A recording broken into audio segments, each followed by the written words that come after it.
اور اس کے بعد وہ مسلمان ہونا شروع ہو جاتا ہے۔ جناب ایسا ہو ہی نہیں سکتا کہ پھر دیکھ لے بایزید بسطامی کسی پر نظر ڈال دے اور پھر جناب اس کے دل کی گرہ نہ کھلے۔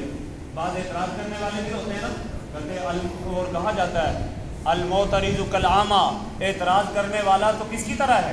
اندھے کی طرح ہوتا ہے۔ اندھا کو نظر کچھ نہیں آتا لیکن اس نے کہہ دینا ہوتا ہے۔ تو کہتے ہیں اعتراض کرنے والے کی بھی اصل میں دل کی آنکھ نہیں ہوتی۔ اس نے کہا عجیب مولوی صاحب کیا کہہ رہے ہو تم؟ بایزید بسطامی کیا اس کا مرتبہ رسول اللہ صلی اللہ علیہ وسلم سے ہی بڑھ گیا تھا؟ کہا وہ کیسے؟ نہیں، ہرگز نہیں۔ کہا بھئی رسول اللہ کو تو ابو جہل نے دیکھا ہے اور ابو جہل نے رسول اللہ کو دیکھا ہے، لیکن ابو جہل کے دل کی گرہ تو کھلی نہیں۔